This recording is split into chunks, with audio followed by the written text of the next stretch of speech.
talked about this, and I've said this in private, and I've said this to other people. Like, really, the line had sort of grown stagnant for a few years. It had. 2024 was a new fly, some really great stuff, and I think you guys have continued it here, from what I can see. Yeah, and we felt that too. Like I really felt said this in private, we had I've said this taken to other some people, really big like, strides, and then really the line had around 2017 sort of grown stagnant for a few years. I felt like 2017 was the worst line we'd had in a long time. Was a new and then fly, it was this some really great stuff. You know, that cycle takes a really long time to kind of shift because you're so far ahead of design too. Like, right? So when I said in 17, if you're a little mad, you got to wait till 19. Exactly. And then you get into this COVID scenario, which that really changed a lot. Like, our design team changed, but it also opened the door to going in the direction we wanted to go. So as crazy as it sounds, the 2017, where I literally looked at the line, I'm like, we're missing it here. Like, we're getting this wrong. Yeah. I think in the last 3 years, that 2017 problem is really showing up. All of the steps got put into place to get us in a better place now. And it just, man, it's such a long process to get there. But it's not only just the immediate cycle of it. It's hiring the right people, outsourcing the right, like, do we need to outsource people? Do we need to bring talent in? Are they going to be in Boise? But all that has to come together across helmets and apparel and everything to get it in place to get back to where you want to be. The good thing for you guys is, even if the gear had grown a little stagnant, the Formula helmet introduction like 3 years ago now was amazing, and the thing's great. And then now you get the Formula S helmet, and that has been a real, like, I would say, guiding light for you guys, right? And then you have the Formula CC, which you came out last year, so a little different price points, a little different shells. So, you know, the helmet has been like a real big thing for you guys, done really well, and now the gear is caught up the last few years. So well, we have an incredibly wide range. I think, you know, talking to our controller and accounting side over the years drives them absolutely nuts because there's so many SKUs to manage and so much inventory to control. But on the consumer side and what we can offer customers, there's truly nothing else like it. And I always love it because, okay, you don't like this particular design, you don't like this price point, you don't like that fit, you don't like stretch material, like it. Okay, that stuff doesn't last long. Perfect. We have something else. I promise. Like, you just, I'll keep going because I'm going to find something that will work for exactly what you need. And we have the widest range. Like, bar none, we have the widest range in moto worldwide. For better or for worse, maybe it's not always the best idea, but we definitely have it. Yeah, like, this is the light stuff here. I'm not a fan of this. This is more for younger kids. That's Evo. This is Evo. It's light right here. So this is more for kids. I wouldn't necessarily wear this. Evo? You love Evo? No, the design. White. The design. Oh, yeah, the graphic. The graphic. Yep. But you know what? The stuff next to it is awesome. So this is your mainline graphic, right? This is a special edition one. Right. And we know that, right? Right. So, like, if you're like a vet guy and you're like, I'm not wearing that on the body for that or whatever, we now move you into that. Like you said, there's just options. It's endless. Right. Yeah. And I think, like, you can look at our catalog, like, go look at brands out there and find a catalog for off-road moto that is anything like that. It's like a freaking book. I'm a fan of the Indianapolis Colts blue stuff too, me being Blue Crew guy, so I really like that. Yep. That's kinetic, I believe. Yes. That's kinetic. That blue, yep. Kellen, which ones stand out for you? I mean, the ones JT talked about, this like red, white, blue kit here, I really like that one. But I mean, honestly, like I actually like you said, that Indianapolis Colts look and the different colorway options that they have in that design. I think it's nice and like simplistic, and will go with a lot of different, types of motorcycles and manufacturers as well. So I think that all ties in really well together. The light stuff is a little out there. Yep. It's a little out there, but you know. It's to tell you kind of where our heads are on all this stuff. We really want to get younger, right? So if you look through our catalog, you look on the website, we have a ton of expanded offerings in the youth side on purpose, right? We want to get younger as a brand. We want to engage with what kids want, what parents are going to be willing to buy for them, because that's our future. Like, we need to get younger as a brand. But we also don't want to alienate our core customer for the past 20 years, which has been the vet rider, you know, that plus 30 guy, the person that identifies with our core values, and they want to be a part of this. So it's this strange juxtaposition of, we need to make sure we offer them some really clean stuff. So you're going to see, like, this is a really clean Evo option. That kinetic stuff, that blue is really clean. Both kinetics are super clean. But then white, our youth stuff, is a little bit out there. And we want to take some chances. We want to be edgy because we need to continue to push forward. If we're ever going to get engaged with that younger guy, that's why we partnered with Twitch, right? And Twitch is an older guy, but you look at where DBK is and who they identify with, that's a completely different customer than your typical fly racing customer. We still got Shorty and JB. Absolutely, yes. But if we don't ever engage those customers, we're forever going to miss out on reaching them. Yeah, for sure. Again, Fly Racing Moto 60 Show. I want to thank the folks at Get and Athena. Email us using the contact form on Pulp MX to get a discount from Get and Athena. The Get guys, they do the ECUs for the Hondas, which are really good off the starts. You think? Yep.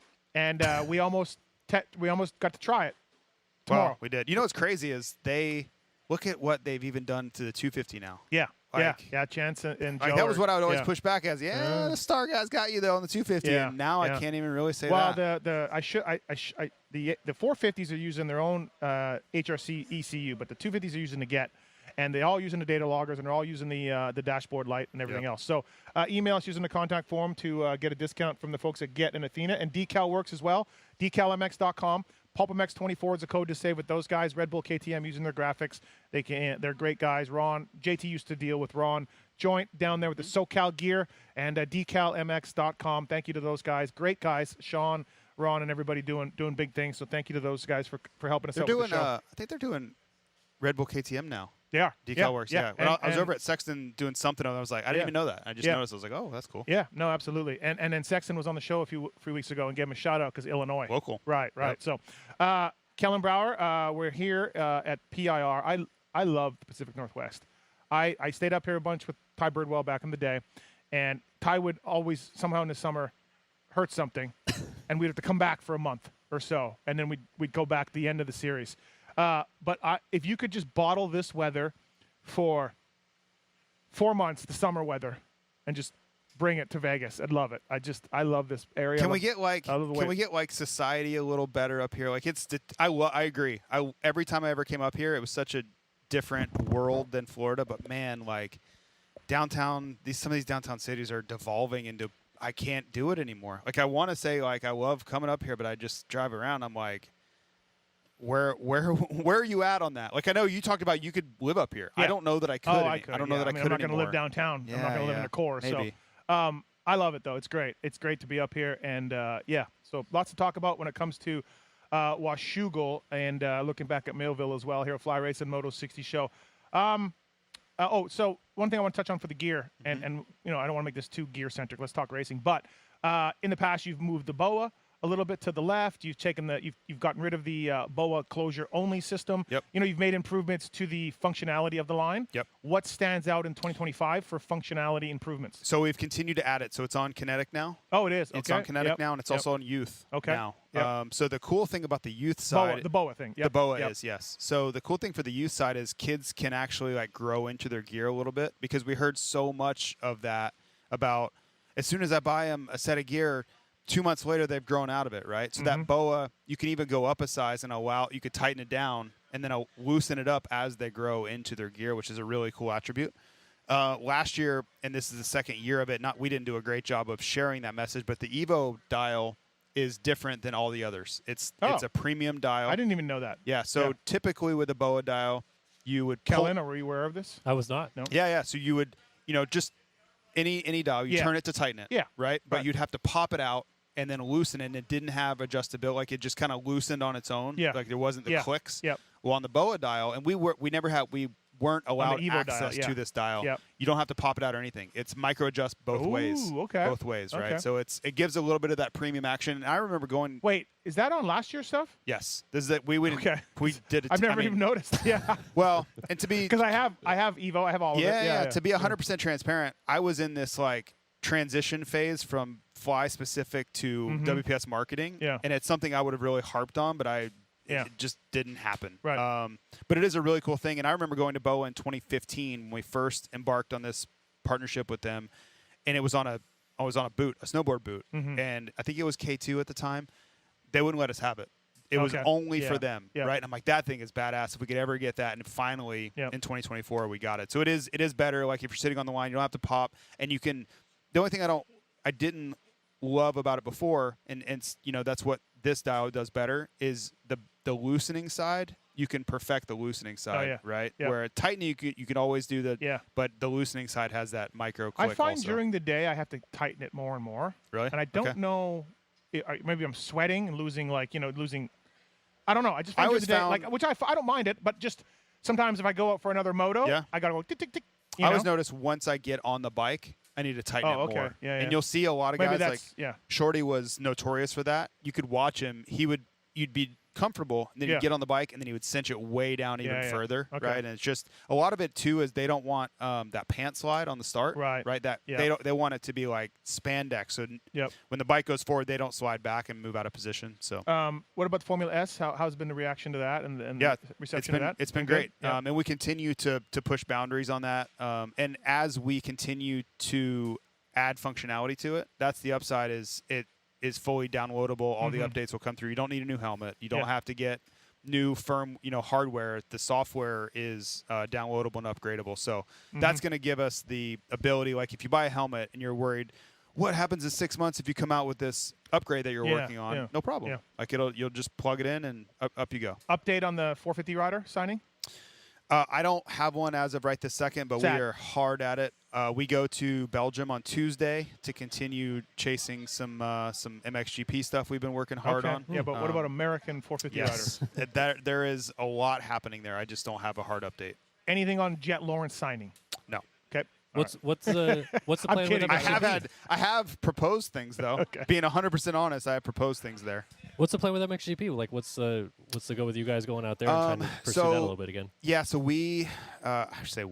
our parent company acquired WPS in December of 2021. They acquired beer distribution in France, which is the biggest distributor outside of parts Europe for Europe. They're based in France, but they distribute all over Europe. So it's all one company now, right? So they're our fly distribution. We do have a couple other partners that we didn't want to completely eliminate, but for all intents and purposes, they're our partner for Europe distribution.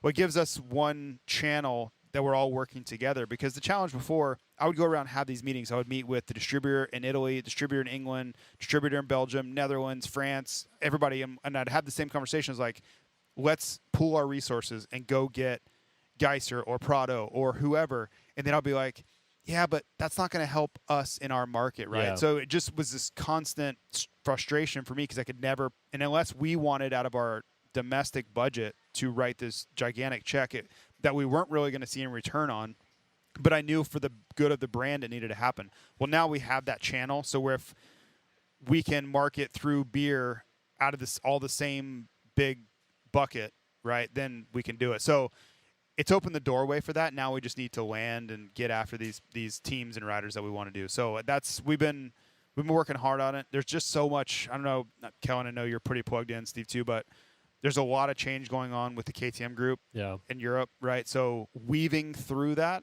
it's nobody's fault. It's just I'm like my head spins and I'm trying to understand. Okay, this rider's going over there, and this team is now going to be on a KTM where they weren't before, and a gas rider is going to be on that. I'm just like, sweet Jesus, just like, can I get like a flow chart of how this is all going? So that's where we're at. Is I think all that's finally done as of like last weekend. So now it's like, okay, let's go hard, try to get a deal done. Time to bring Boutron home.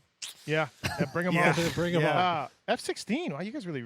Yeah, F16 looks pretty good. Yeah, so we have gotten edgier with F16. Yeah. That's been a ever-changing kind of thought process. We were really careful before because it doesn't have weather panels. It doesn't have some reinforcement stuff. It doesn't have all the stretch that other. So we didn't want to market it as like full race stuff. Yeah. But we also understand that if that's your price point and that's the gear $90. That's the gear you can afford to buy, you want to look awesome too, right? So like we don't want to sell them short simply because that it's not looks good. race built. So Oh, so for dealers listening to this, when can they get it? August 1st, it should be available 1st, everywhere. Everywhere, yeah, okay. Yeah. And it's a tough spot for us because is July 18th a little early? Yes. But if we didn't do it today, then we're at Unadilla August 8th or 9th, and we're already selling it before anybody's even seen it, which doesn't work. Right. So we'd rather be a little bit early, be transparent about when gear is going to deliver, and then, let's go. Washougal this weekend, Chase Sexton 5 in a row. You liked Washougal, but you didn't like the shadows. I don't like the dirt or the shadows. Right. I liked everything about Washougal other than racing it. Now, I actually did well here. I don't know why. I don't. It does seem there are guys that get it, right? Yeah. And they do. It doesn't make a lot of sense for me to do well here, but I typically did well against all logic. I would have told you give me those scenarios where the track's scary for me. Like I can't see, that's going to make me hesitant. There's no traction, and I was throttle jockey all the time. Yeah. I should suck here, but I didn't for whatever reason. So on the topic of the shadows, though, is it like always people complain about like Daytona and the lights being tough with the shadows there, and then Chicago last year? Yep. How does that compare to having like a light source where you can't see the bottom of the rut versus just going in and out of the shadow? This is scarier. Okay. That's not scary. It's just like, this is hard to go fast. I don't like really trust. This is like scary. You just go wide open into the tree canopy part and just lights out, right? So you're more of worried of the what if versus like, this is just not awesome because I don't have like a really positive feel when I hit the turn. Like sometimes it'll catch me out. Like the rut was deeper than I was expecting because you can't really see it. This is just like, oh dear God, please don't hurt myself. Like, and we've had some big like Jimmy Alverson. That's why he crashed here years ago. Like he couldn't see, right? And like it's a different thing for sure. It's definitely a little sketchy for a lot of guys, and starts are really important here. If you can start and you can kind of control everything a little bit. Starts big. Yeah, starts really big here. I guess big. Let's Garrett Marchbanks, Kellen. They separated. We know he's going to PC next year, but. Still a little bit of a shock because he was coming back to get into SMX and he'd put in some great motos. JT, you were down in at Millville. He pulled in, said he heard a noise. I don't know if the team believed him or not. There was some tension there, and then something happened this week, and he's out. Yeah, I mean, it is shocking, no question about it. Like, you just don't normally see teams just part ways mid-season for, halfway through. And it seemed like they were, even though they kind of knew that he was leaving, they seemed really committed to get him through a good 450 season and have him in SMX and all this stuff like that. So, I was definitely shocked when I heard about it. But, Spring Creek didn't go well. It didn't seem like either of them were really enjoying anything all day long. And Garrett was long gone by the time 250 motos were gone, too. So I think he was out of there already, Yeah, he ran out of gas at Southwick. I think he didn't like that. There's some tension there, problems in Millville with the bike. Supposedly, supposedly, right, allegedly, they said that he was over-revving the bike, which caused him to run out of fuel, right? So if that is true, which I don't know, but I trust my sources, I would be frustrated as a rider too. Like, really? I'm revving too much? Like, that's where we're at? Like, I have to be fuel conscious as I'm trying to get a top 10 at a national. In talking to him, he was under a lot of pressure, I don't think from the team, but just himself to get SMX points. Really want to get an SMX. We saw what he did last year. He crushed it. And they did some math, and according to the math they did, it was 10 tenths the rest of the way got him in. Yeah. So, right away when you run out of gas, now you're 15th, and then when you DNF, now you're 40th, and now you got to get 7th place points or 5th place. So, a little bit of pressure on everybody. Like, maybe there was a lot of pressure there for everybody to get this thing done and get him an SMX. So he's 20th in 250. Oh, is he? Still. Okay, yeah. Does he go that route? Does Mitch put him on a bike ASAP, and he could race 250 SMX? You just blew my mind. I never even thought about that. Why wouldn't he? He's down. He's got 2 guys. Yeah, he needs guys. He needs guys, and you got he's right there. You got a 2-week break after Millville. I mean, you got to pay him some salary, but yeah, Yeah, they make stuff happen quick. Maybe tomorrow we roll into the tent. There's a 26 onto the PC. I mean, tent, so. Masterpool literally worked like that. So, they never thought of that. Yeah, maybe. Okay. Anyways, before we get too far into this, I want to thank the folks at 100%. Pulp 30 is the code to save with 100%. And whether it's mountain bike stuff, sunglasses, casual wear, Pulp 30 saves you on everything. That Jet Lawrence guy really, really does pretty well. And he uses 100% goggles. Star Racing Yamaha as well uses it. And thanks to the folks at 100% for coming on board as well. Thanks to the folks at Vertex Pistons, made over there in Italy, the premier choice for aftermarket pistons, gaskets, and complete engine rebuild kits for ATVs, UTVs, and more. They're a member of the All Balls Racing Group. And Vertex Pistons are both cast and forged. And, of course, Fly Racing, flyracing.com. Check out the 2025 gear. It is out now. RJ Hampshire won a championship on it. He's the cover boy for the catalog, which is probably a good choice. Yep. But Hymas is crushing it. Casey Cochran led laps this weekend in Fly Racing. So it's crazy that we've, RJ won a championship this year, right? Yeah. Like, he's so far from our daily thoughts, But yeah, he definitely deserved, and he'll be back. Like, I think he'll be back for SMX, hopefully. And then he wants to do 450s next year, a little bit on the other coast. So and he's not going anywhere. He's going to be a fly guy. There's Trey Kennard, celebrity sightings. Oh, geez, Trey Kennard. What a guy. Yep. Great rider. Great rider. Finally, good to know that when Kiefer got out of the Honda program, the Hondas are better now, I've heard. The 2025 Shocker stuff. how Thanks to that- this how guy, that right? goes, Yeah, I for heard sure. the 2025s are better. Absolutely. So that's great to have. So Sexton, Hunter Lawrence, 1-2, 2-1, right? This is what they've been doing. Yep. Chase has won 5 in a row. I don't look for anything to change, Kellen, this weekend. Like, I think Chase will win again, and I think Hunter will go 2-2 again. But let's say something does happen to Chase, then Hunter wins. Yeah, I don't look for anything different. I think it really comes down to how far back Chase starts, because Hunter is always first, second off the gate, it seems like every round, like we talked about the Hondas earlier. So if Chase starts 15th, is Hunter too far gone by the time Chase gets to second to catch him? I think that's going to be a scenario we'll see, like a few of these maybe next couple rounds before Hunter maybe gets back into his flow a little bit, because he's been getting tired late in the motos too, which he's said a couple, the last couple weeks. So, but generally not a factor here. Not a factor although here. the weatherman, hot, right? Going to be a little bit warm. Yeah, Gonna be warm? I saw 90 on Saturday. Okay. But I don't know if that's going to hang in or not. Right. But yeah, a little warm. It's been toasty here the past couple of days, so Yeah. I could see it being, a little bit hot, a little humid maybe too, that makes it more difficult for him late in the motos, particularly that second moto. And so, but he needs to stop the bleeding now. Like Chase has just been ripping these off like no problem. So if you're Hunter, you've got to win at least a moto this weekend to get back in, some semblance of your zone. Is it 10? 13, I think. 13 points up. Yeah. 5 motos in a row he's won. Yeah. It's starting to slowly slip away from Hunter. Full props to Hunter for admitting at Millville that's all I had. I was tired. I like that kind of stuff. I like that when riders admit that, just because, hey man, it's fine. You're an elite athlete. It's not like anybody's calling you a lazy piece of crap. Like, you're tired. Yeah. Look what these guys have to put up with, right? Yep. There shouldn't be anything like here, like at Millville, like, Chase is in great shape, and it really suited him, and those sand whoops are brutal. Millville, JT ridden it was humid. I don't think those conditions will exist here for Hunter. Like, he should be fresher. He should feel fine. It's going to be hot. I don't know if the conditions will matter so much. I just wonder the track.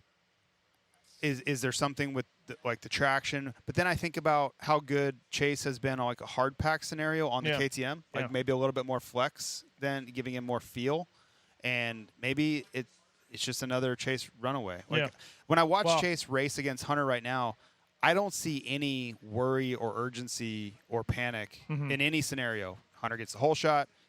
Chase is 6th. Chase is 3rd. Chase is 7th.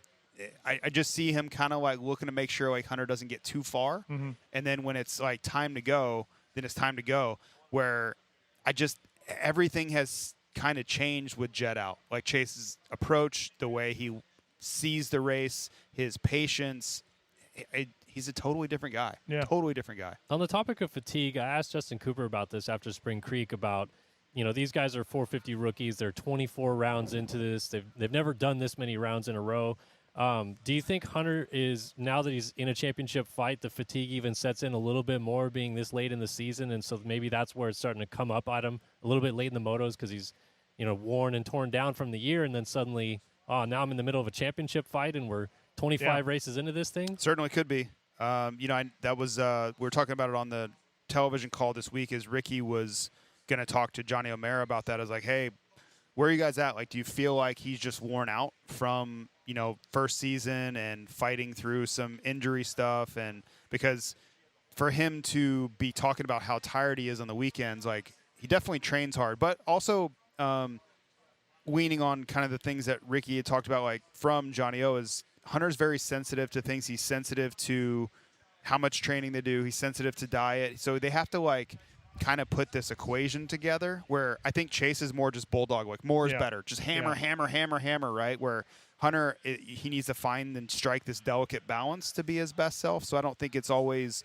like we just need to train more. I think with Hunter, that may not work. I got a text this week from a trainer. I don't think he's involved anymore in the sport, maybe with a couple of smaller guys, but he pointed out Peter Park's guys went 1-1 at Millville. Levi Kitchen, of course, being the other one, right?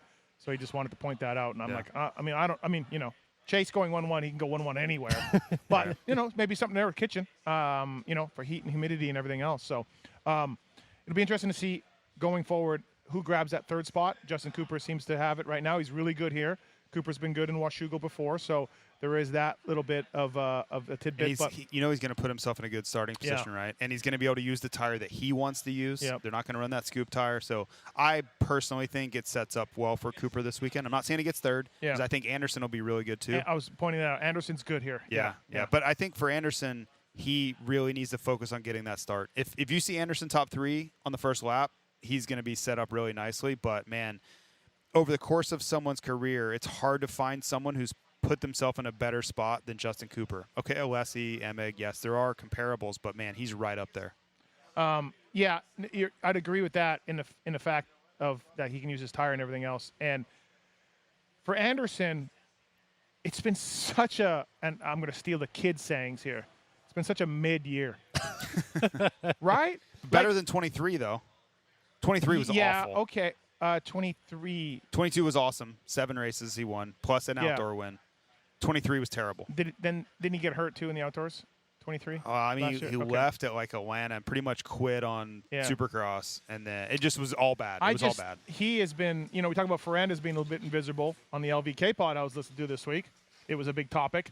But Anderson, I mean, for the amount of money he's getting paid, he has been so just kind of there. I mean, you know. But he's getting it like. Hey, showing up is part of the deal. Yeah, but I think, yes, agree. And I think they want to win races. Like, I think they look at 22 and go, where's that guy? Yeah. Right? Because I'm sure he gets paid a lot. Yeah. Right? Oh, yeah.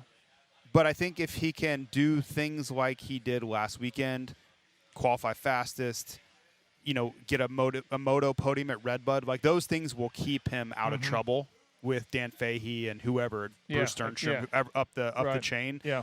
Maybe they're not thrilled and over the moon, like want to double his salary or anything, but they're going to keep him out of boardroom meetings where they're like, WTF also. Yeah. Well, I feel like he has been making those steps throughout the season to get a little bit closer. Like, I don't feel like he was this level he is now at Fox and Hangtown. I think he's gotten quite a bit better because even the first moto at Spring Creek, like, those 4 kind of broke away from everyone, and Anderson hung on Plessinger's hip for quite a long time. So I agree. Like, I would love to see what he could do with the start because I think if he can get out front a little bit, he has the pace to stay up there, but I'm interested in, like, the fitness and how he feels on the bike 25 minutes in the moto and stuff like that, which we haven't really gotten to see because he's just been hanging out fourth like every moto. Well, and you think about what he's personally put his money behind it, taking the team to Club MX, taking himself over there, like, it's hard there. It's hot, humid, rough. So I think from their side, they look at it and go, well, he's putting the effort in, right? It would be very easy for him to be in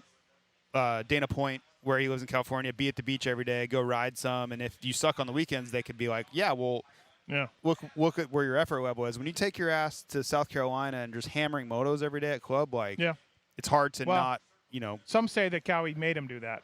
Oh, really? Yeah. Okay. Yeah, it wasn't really like a. Okay. Well, either way, he did it. Yeah, he did it. Yeah. Yeah. No, for sure.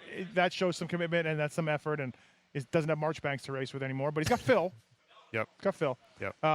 So I think all those guys, well, not all of them, I think 3 of them, AP, Jason Anderson, and Cooper, are all looking at that third spot each weekend going, that keeps me out of trouble. Yeah. If I can get that spot, that third spot, I'm going to get smiles back at the truck. Yeah, it'll be interesting to see if someone grabs it the rest of the way. Like, you kind of look at AP and you're like, Unadilla is his place. And you look at Budds Creek and you're like, that could be Cooper or Anderson. But all 3 of them, like, none of them would shock me. But all of them, it's one spot. Yeah. Because I don't think any of them on a completely neutral scenario are going to beat Sexton or Hunter right now. Like, they've proven to be better. But it's like all of them are looking over each other, going, I gotta beat those 2. That's all I gotta do. Just gotta beat those 2. Yeah, and then after that will come Ferrandis, and then after that will come Mookie, and then Craig. Yeah, we have such. It's really segregated. It's really it's almost like F1, where you're like, there's like the mid pack, and then there's like the guys that can win. Yeah, like, and then it's crazy. And we just have and we have privateers like Norin, Phil. Phil's better than the privateers, but then Norin and Phil's been good. Yeah, Phil's been really everybody good. else. Fly Racing Moto 60 show. Let's get Andrew Short in here if we can. The great Andrew Short, hell of a guy. Shorty. Going back to Loretta's this year. Thanks to the folks at Zool's Bags. Love the guys at Zool's Bags. You look at the Triumph guys running Zool's. Ford as well. Ford Racing is Zool's Bags. ZULZBagco.com. Pulp MX, Pulp24 is a code to save at Zool's Bag Co. Please check them out. And Triumph guys, they've got you covered with backpacks, travel roller bags, gear bags, and more. Thanks to the folks at Zool's. They can get you dialed in. And our buddy Max over at seatconcepts.com, saving assets since 2009. Pulp MX 24 is a code to save with Seat Concepts. Each seat incorporates a proprietary foam formulation designed to provide unmatched support and impact dampening to the rider. Please check out Seat Concepts. I want to also thank the folks at 100% Vertex Pistons, Plum Creek Funding, Get, Decal Works, Maxxis, and of course Fly Racing, flyracing.com. All right, let's get him in here. He is the great Andrew Short. What's up, buddy? How are you? Hanging. It's pretty cool to check out everything Fly has going on for 2025 and see you guys. It's pretty cool. Trey Kennard's here. You're here. We got some real celebrities, Kellen. Yeah, I know. I feel like move I'm that walking mic a little bit away from the mouth. I'm in the house of royalty over Yeah, here. really, These right? guys just making it look easy. So, Loretta's. Yeah. Loretta's. How we feeling? I'm feeling it. I started riding a lot last week. A little late. Better late than never. Okay. I love to ride dirt bikes. You asked me this question. Why Loretta's? Yeah. And it kind of got me thinking, why Loretta's? But I don't have much going on. I love to ride dirt bikes. My kid really wanted to go. You told me you weren't going if the kid didn't make it. Exactly. Yeah. I was like, why? I wouldn't be that stupid. Now I'm that guy. And all these guys are like, when are you getting there? I'm like, the day before the race. They're like, no, you can't get there the day Kiefer's before the race. pre-riding. Kiefer's pre-riding in Tennessee somewhere. Like, oh, yeah.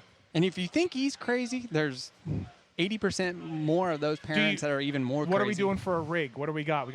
We rent a motorhome? I just have a van, and I booked a hotel a week and a half ago for way too much money. That's really far away. So I'm the least prepared guy probably going to Loretta Lynn's. Oh, well, a lot of bench racing about you winning this thing. Oh, boy. I heard Mike Brown is really fast at Loretta Lynn's. Yeah, he is, but he's 80 years old. I mean, he is fast. It's Tennessee. It's Mike Brown, but, I mean. Is Chuck Norris, or is there a 80-year-old Chuck Norris? I mean, Chuck Norris is Chuck Norris, right? I mean, so I think Mike Brown is Mike Brown. Earl May, you got to watch out for Earl May. You got to watch out for Barry. Yeah.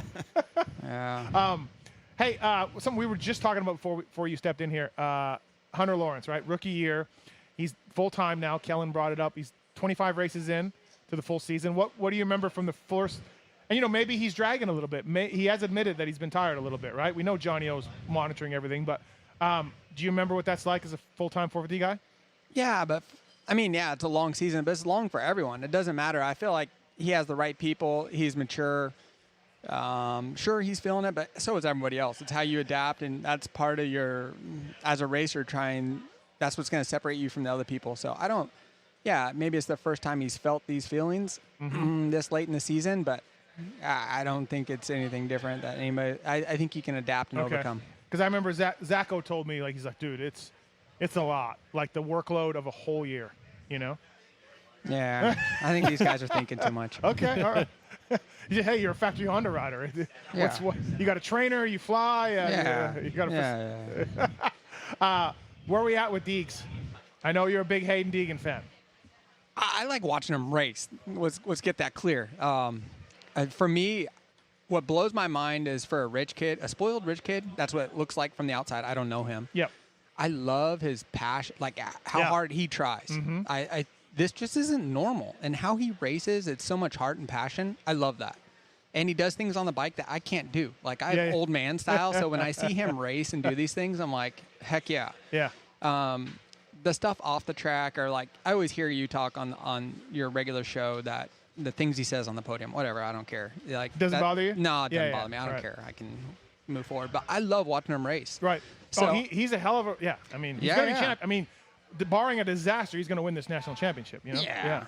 And I don't care who wins the championship. I just like watching good racing, and I like watching what he's going to do each week. And when something wild happens and it gets rowdy, I'm all about that. As a fan, it makes it fun to watch and to study. And for me, I ride super vanilla. So when you see a kid that can just send it and doesn't care, I love that. And some people say you were a little aggressive on the track. Yeah, I know I was aggressive, but I wasn't scrubbing, Steve. This kid does things technique-wise that is cool, Right. So the only thing scrubbing was mechanics scrubbing paint, Andrew Short's paint off of their motorcycle. Yeah, maybe I lost it emotionally. I got too into it. I cared too much in that way. But I really expected Vial to be better. A world champion, someone that has competed at that level. He has the maturity, the bike, the team, the experience. I thought he'd be a lot closer coming into the season, we had Villeman on Monday's show, and he kind of took him down, Vial. Really? Kind of was like, I don't know. He should be winning that's this. 4 races in a row where he's crashed out of perfect positioning. Yeah. If you're a championship guy, all you want is the lead. Yep. And he hasn't been able to do it. Yep. So.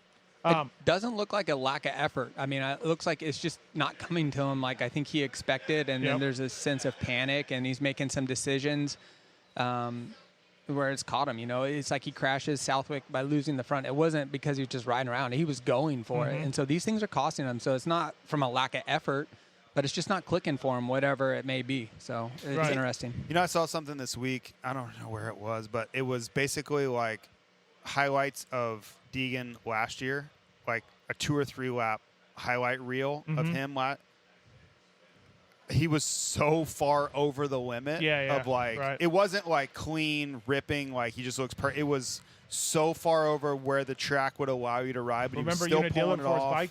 Before his bike blew up, he was good grief, but he nailed it. So you wonder, I always go back, okay, how do we get here? How did we get to Hayden Deegan as a whatever it is, 48-point lead? I don't even know what it is. 51, I think. Yeah, in this championship. And there were signs, right? Like, there were signs. Last year, that ride clearly was like, oh, that's, to Andrew's point, most people can't do that. Yeah. And I would say most people even that he's racing against or will race against can't do that. When he gets, like, super comfortable and he gets in the zone, he can take it to a place. There are people, Jet, Sexton, like when they're feeling it, they can go there.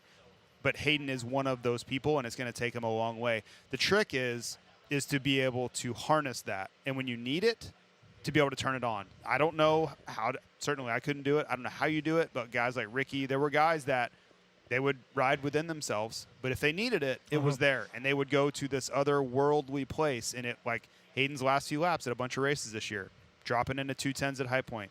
Last few laps at Southwick, like he can go to that place when the adrenaline pushes him there. He'll win a lot of races if he can figure out how to turn that on and off. Yeah, it's some of those late races charges. I mean, we haven't seen stuff like that since Baggett, right? Baggett was doing that kind of stuff where you're like, he's 4 seconds faster. Yep. You're just like, what is going on? At some point, though, and I've seen it, if he can get to a place where he can use that as a weapon, like in the early laps when he needs it. Yeah. Like Ricky would turn in his best laps, 2 or 3 laps, and be 10 seconds out front and then just chill. Yeah. Like, you know what I mean? So that's where you get into like, he's almost like a freaking Jedi, is you have that ability is like, I need it now. And then, there's too much risk there. I can't sustain that, but I can get my lead and then I can just cruise. And I've seen Jet do it when Jet's his best self, like last summer, he could do that. He would just pull lead and then just hang out wherever he felt comfortable. Yeah, the one warning flag for Deegs is just like the crashing, right? Like he crashed at Southwick with the lead. He crashed at Millville with the lead. Generally, guys like that don't do that kind of stuff, but he'll figure it out. I think he's learning. Yeah, he'll figure it out. Yeah, he's learning. He's so dominant that the dominant guys, he seems to have no shut-off switch on like, hey, I got the lead. I'm good. If he just cruises with his skill and speed and stamina, he'll have it. But I think he I don't want to use the word panic, it's too strong. Yeah. But I think he gets rattled. Like when Vial was catching him at Southwick, in those moments, he gets really worked up. Hang like down, when Vial was catching him. I mean, he said it wasn't a problem. No, but I think internally, his emotion goes to an 11 out of 10, and then he makes a mistake. At some point, as he matures, he'll understand that, like, okay, I just need to withstand this surge that this guy has. Yeah. Figure out where his lines are a little bit better, and then I'll shut that down, and then I have the ability to pull back away from that. Jet does that. Like, Jet will be like, oh, like, he pulled it back at me. Where's he doing that? And they're like, oh, I figured that out. Now I'm going to check out again, right? And that's just a maturation process. But aren't you surprised a little bit with the way that he pushes and has these close calls and crashes a couple times that he hasn't had the big one yet? Like, it seems like kids that age. Was pretty big. I know, but kids that age that are maybe a little immature still and push to that level, at some point it seems like it will bite him. Well, Ricky, I'll tell you, Carmichael talks about this all the time. I don't even know if it's been on camera a lot, but he always says if you're waiting for that moment, if he looks like he's on the edge, and you're waiting for him to have this catastrophic crash that takes him out, you're probably going to be waiting for a long time because he looks like he's more out of control than he feels he is. So, and I don't know, that's his take, not mine.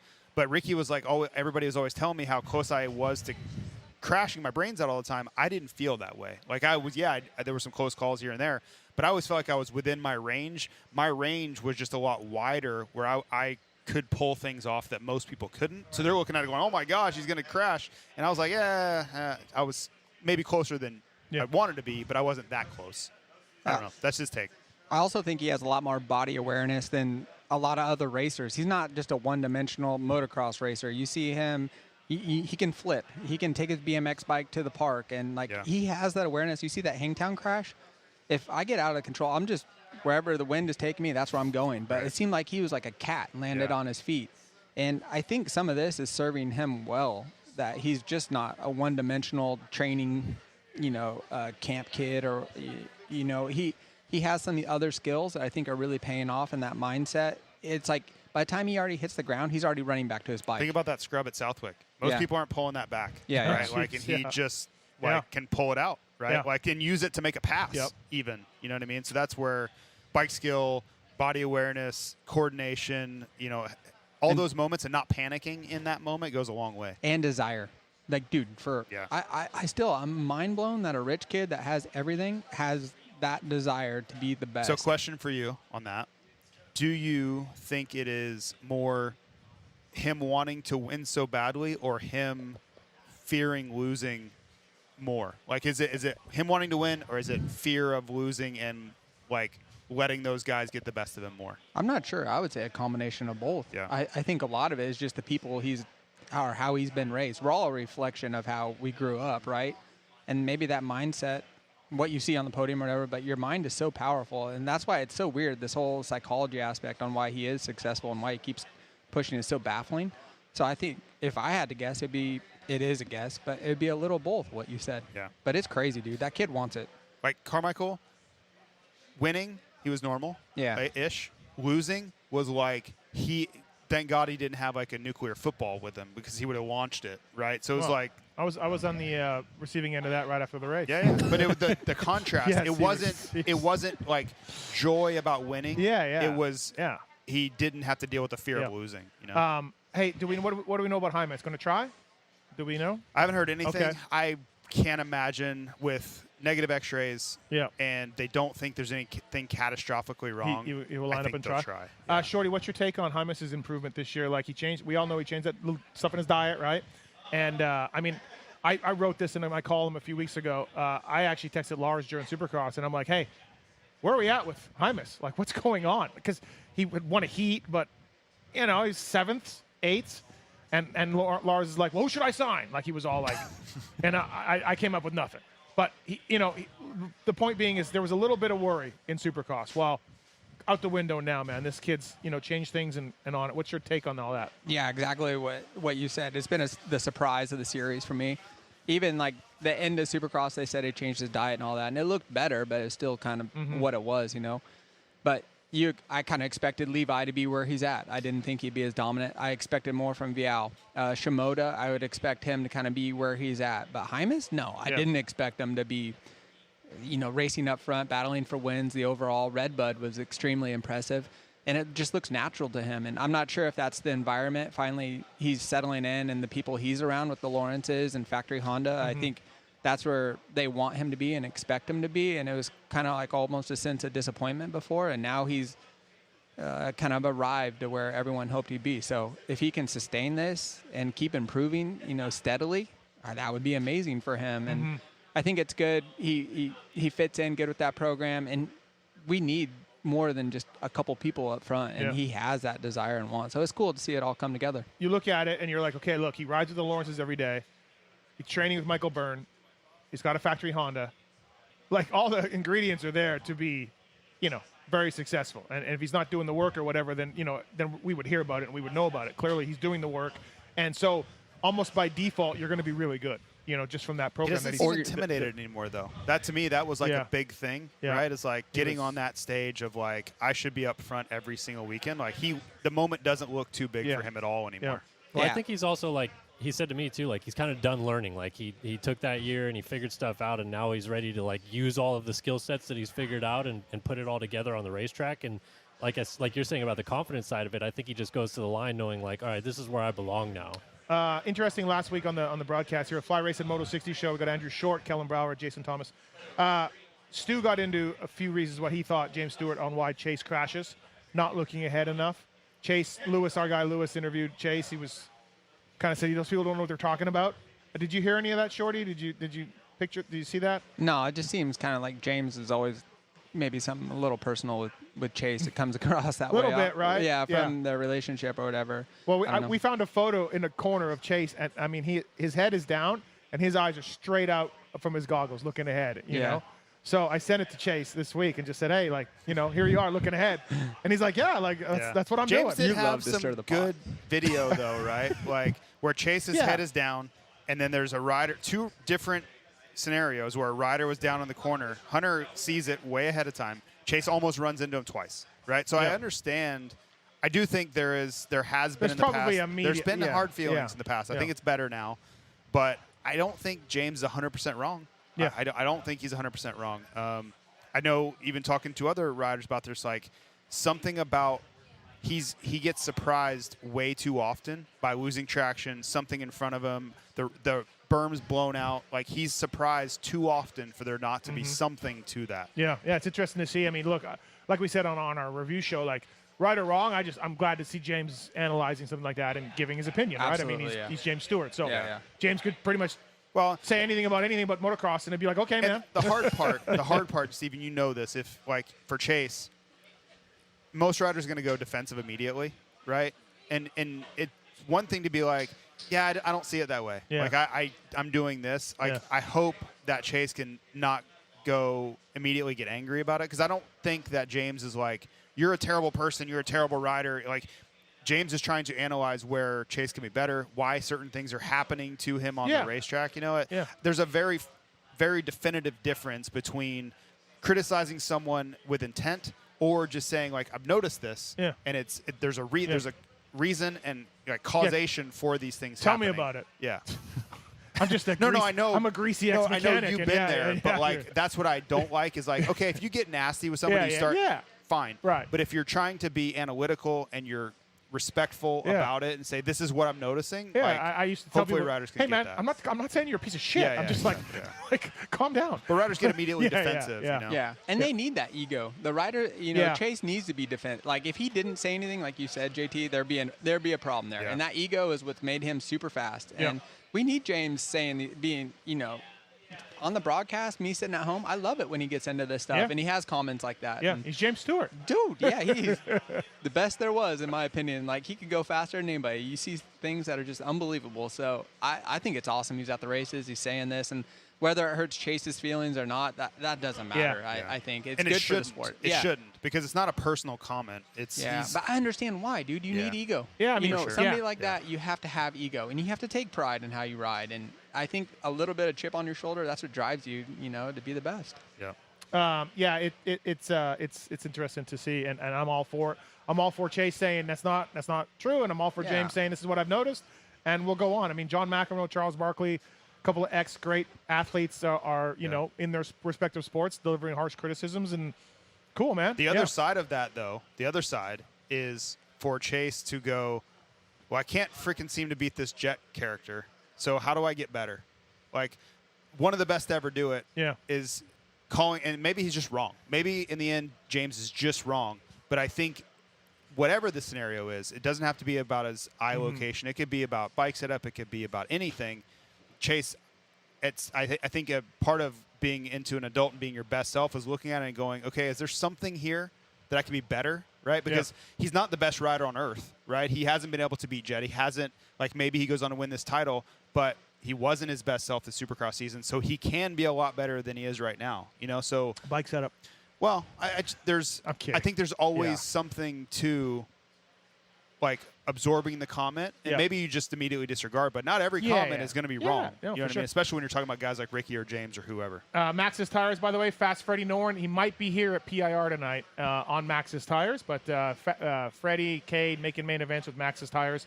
Developed by some guy named Jeremy McGrath, so not too bad.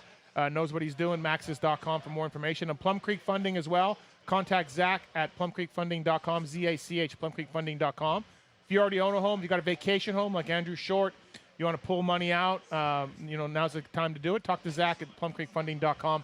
He'll dial you in. He's done a lot of work with a lot of people in the industry. So, all right, before I let you go, JT, and Shorty and Kellen, so my guy, MX Reference, on pulpmx.com, he went through the stats. I think he said, here, it is 30, you got to have at least 30 moto starts the difference between your first moto and second moto, Shorty. Like the positions. Yeah. I saw this on your social this morning. Yeah. I didn't click on it, but Well, we'd appreciate if you clicked on us.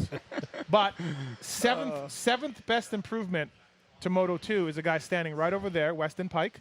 yeah. And meathead. and so he went 2.6 spots better in Moto 2 yeah, over makes his sense. career. Yeah. 10th overall, JT, Yeah. 2.3 spots better in the second moto. JT just grinding it out. From mediocre to a little bit better than mediocre in the second one. 19.9 to 17.6. Still terrible. There's DNFs in there and stuff though too. Yeah, that- when you throw in a DNF, it definitely makes it harder, right? Because that takes your average to a 40, Yep. right? But can you guess the guy with the worst Moto 1 to Moto 2? in history, Yeah, it's, like out of everybody. well, Jamie Dobb. if I said this, it would make sense to you. Okay. Modern guy, like yes, just still retired a few racing? years Just- ago. No, okay, just okay, retired okay. not that long ago. The worst. The worst spot. It's 5 spots difference from his first moto to his second moto. Who would be really out of shape? Gosh, this is terrible radio. I don't know. Okay. Josh Grant. Oh yeah, I wouldn't have got there. Oh, it made sense to me. Yeah, I mean, I get it. I Right. get it. I just it wasn't. Right. I wasn't close to that answer.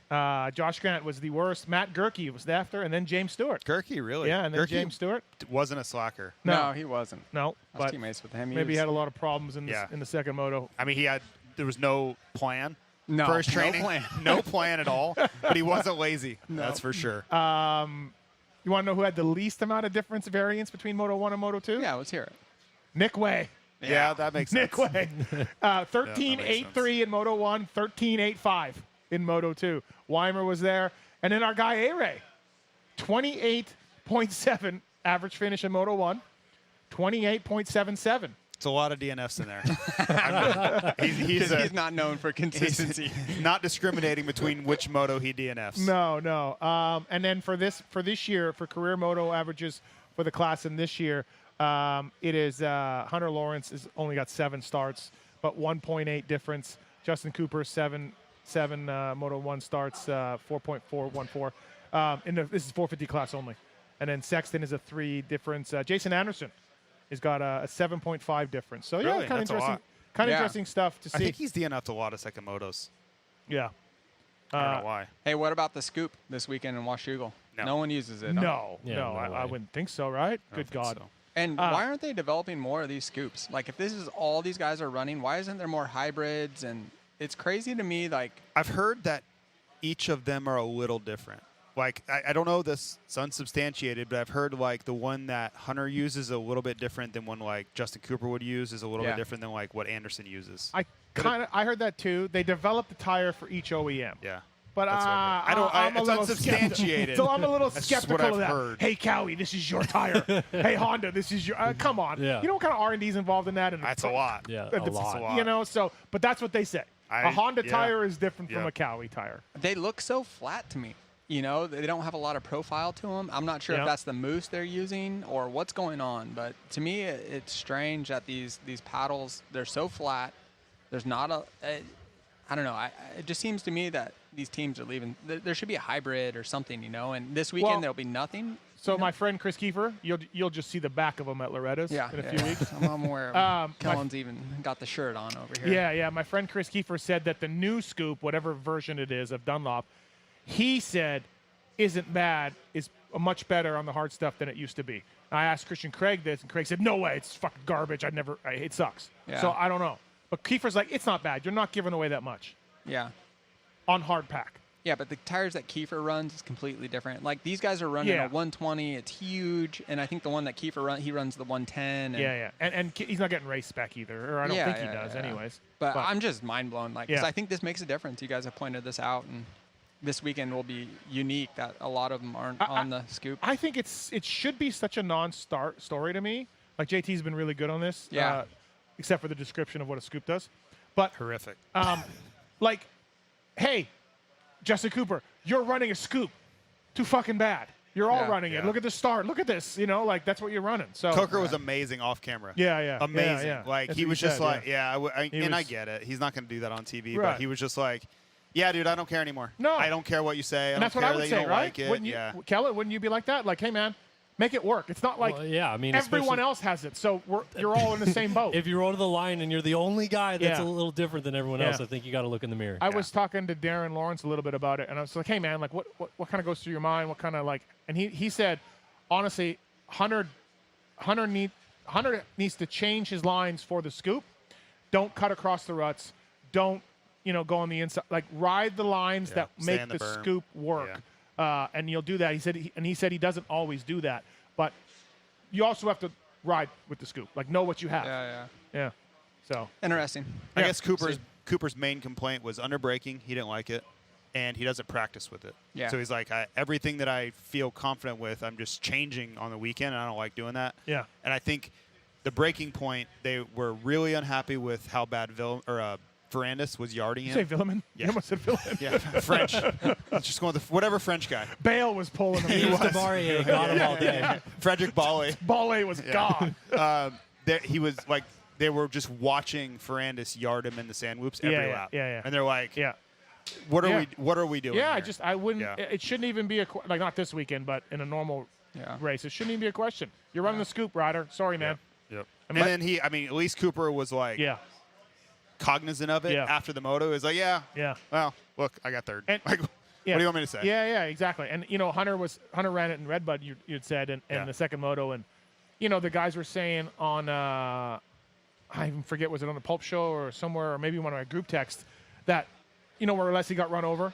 Yeah. And you make a left, and that jump, they said it was absolutely stone hard, slick, and you're kind of turning on the angle. Yeah, You're on the side all the and time. the guys are saying that, oh my God, I was almost dying on the scoop on yeah. that jump. Well, that's one jump, man. Like, I don't know, figure it out. It's like setting your bike up for Supercross only for the whoops. Yeah. So Dazzy said that after Redbud. He's just like, corner exits. yeah, We were giving it up so badly, right? Yeah. Like, the start was one thing. We were like 5th or 6th on second corner, which is for him really bad because he hole shots every time. But like once we got on the track, that's where we were supposed to capitalize, and we were getting killed even worse. Yeah. It's like, what are we doing? Yeah. Like, it was all bad. So Gypsy asked the question in a press conference: should scoops be banned? But no, Why? I don't know. Well, but his was more pointed at, should it just be a spec tire? Like, should Yeah. everyone have the exact same tire, whatever that kind of spec is, every week? And not necessarily scoops banned. Maybe it's everyone's on a scoop, or maybe everyone's on this, so that you go to the line and it's all the same. But you got Pirelli, you got Maxxis. I get that. Yeah, I'm just yeah, saying yeah. some sort of like the knobby pattern has to be within a tolerance or something like that. So That's ridiculous. I'm just saying. Okay. That's what his point Yeah. was. It does make it interesting to see who runs it, who doesn't, or whatever. But I mean, it's racecraft too. Yeah. Yeah. I mean, in your day, you guys only really had it late in your career. Right, I never for even Southwood? ran one. You never Hardly ran? ever. Yeah, I was. Yeah, What about when you guys were Pirelli at BTO? yeah. I ran the. You wouldn't run at Southwick or anything, or? No, but I ran the hybrid one. This is why it makes me. I'm surprised Dunlop doesn't have one. They had the MX. Yeah. I think it was the 32 mud, but basically every other knobby in the center was cut at an angle, Yeah. And this thing was awesome. It was under the braking, like what Justin Cooper was talking about. The bike would track into the turn so much faster, and you wouldn't have as much pitch, which really matters when it's soft out because you're not putting so much weight on the front. So I think this would be a huge. It'd be beneficial for a lot of teams to put some time and energy into developing a tire that's maybe in between for situations like you're talking about for Redbud, and give those riders some more comfort so Yeah. they can get on that lean So angle. at Seattle, so your hybrid Yeah. tire, RJ was beside himself at Seattle Rick because Johnson? what's that? Rick Johnson? No, the champion that ended up being in Okay. that class, RJ Hampshire, because Kitchen and the team did it, not Dunlop. Yeah. They modified the tire, like cut the knob in half, The 34, yeah. gave him a huge gap, right? So like on a track as soft as Seattle, like he didn't even notice it until after he went back and watched the race and was looking at pictures, and he's like, "Look at the tire he's running." Like we didn't even think about it. Like Yeah. we just put the tire on that we want to Yeah. run, and like he hole shotted by however far. Yeah. You think about the drive he's getting out of every corner. Like I know RJ was like, he was mad at himself because he's like, we need every little detail to win this. Yeah. Like I'm not Yeah. any better. Because it's hard underneath is what he's saying. It's a base. The base is hard at Seattle. Well, no, it was soft enough where they could cut the knob in half and open the gap up. Oh, I to thought you said he dirt. took a paddle and cut it. No, a regular No. tire He and took cut it. it. Got Yeah, it. yeah, Okay, yeah. I thought it was the other way. 34 Got it. and Yeah, modified it. Got Yeah. it. Yep. So he's Okay. like, look at Kitchen like driving out of every corner. Look at his start. Like Yeah. those are the little details. If I want to be champion, I can't miss that. Yeah. Like I can't. That wasn't Dunlop. That was their team seeing an opportunity, saying, "Hey, track's soft enough. We can get away with this, and this is going to give you a lot more forward drive. Like it's going to give you a better start." And he's like, he rode incredibly well. That's not why he won the race, but those are the little things. Yeah. This championship's going to be won in the margins. And those are the little things that are going to win. You know, I don't know if it's still that way, and if Glover listens to this, he'd probably punch me in the face. But Pirelli had an edge on the scoop for a long time and really good developed in MXGP, right? Works It's really still well. really good. Yeah. And we don't see any top guys on Pirellis, right? There used to be JGR. But Europe, everybody though. yeah, Yeah. I'd like to Caroli see last year or yeah. 2 years ago. I'd like to see a U.S. factory team try a Pirelli scoop. If the Supercross, that tire's really good. Yeah. It's just the Supercross part Yeah, scares yeah, everyone. you get the front and everything right? else. But I would just, like, remember James put on a Bridgestone or Dunlop, right, at the Supercross Anaheim? at A2. Ricky showed up at Bridgestone with the Bridgestone. What if some just big name guy showed up with a Pirelli scoop? Well, James was Pirelli that year. Yeah. Put a Dunlop Put on. a Dunlop on, right? Yeah. So it'd just be interesting because everything I've heard about that Pirelli scoop from guys in Europe and guys here, it's like it's amazing. Like Yeah, you said, I buy one. Yeah. I buy everything Dunlop, but for the scoop. Oh, really? Yeah, I've been buying the Pirelli. I love Pirelli's rear tire. Do you go through Pulp MX Amazing. discount? No. Actually, Pirelli's front, the MX32 front, is awesome. Yeah. Right? Like if it gets super hard and icy, it's not as great, but like Everywhere else, track like yeah. High Point or something, like, Yeah. it's Right. awesome. And the window isn't as long for performance from the consumer standpoint. I Yeah. feel like the Dunlop front lasts longer for performance than the Pirelli's really good when it's new, but All right, on the front. to wrap this thing up, I'm going to need, actually, one more thing on the MX reference. The best improvement from Moto 1 to Moto 2, the most improved rider from Moto 1 to Moto 2. Who do Tim you Ferry. think? No, but I wish. Brian Mason. No, that was average improvement. Oh. We're talking about this total year difference. or This is overall? This is percent difference. Jeff Ward. Wouldn't it be the same? Jeff Ward? because Yeah. it goes on the number of starts. Oh. Jeff Ward, 30% better in Moto 2. Dungey, 22%. Kudrowski, 21%. What about Larocco? No, not in top 10. Sad. All right. Fly Race and Moto 60 show. Winners for Washougal, Shorty. Both classes.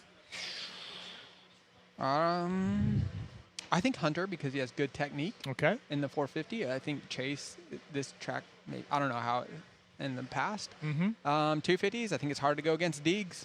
Yeah, I think Deegs he's is your gonna- guy. What if he comes on a podium with like a severed I want boar's Master head? Pool. What if he has like a boar's head and he's just like, Yeah, whatever. I like I'm out Master for Pool. blood, and there's boar's blood everywhere. Yeah, Master Pool's Texas Okay. and he's number 29. All So right. that's in my heart. Yeah. You know, I It's kind of not, like that. they're It's a not good, from Texas, you know. I know, but neither am I. But it's kind of how. I just dropped that knowledge because I just found that out. They're from Reno originally, Yeah, the Master for Pool. skiing. They're They're from, right? skiers. Yeah. Who knew? That's a great story. Time Master Pool. That is Yeah. a great story. I would love it if It's he crushed it. fantastic. Yeah. Okay, so Deegs and Hunter.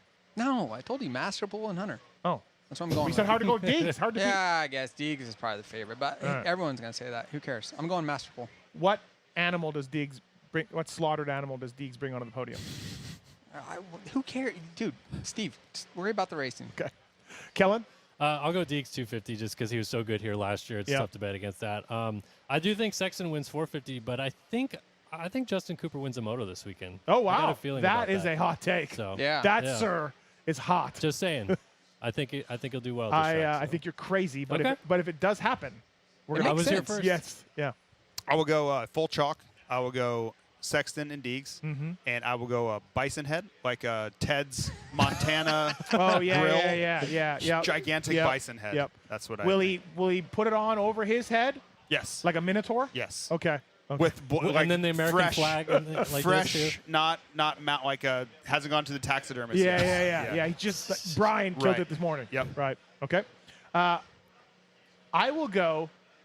There's something to Deegs losing the last few races with this massive points lead. I don't know what, but there's something here because he's going to win this thing, and maybe he's thinking.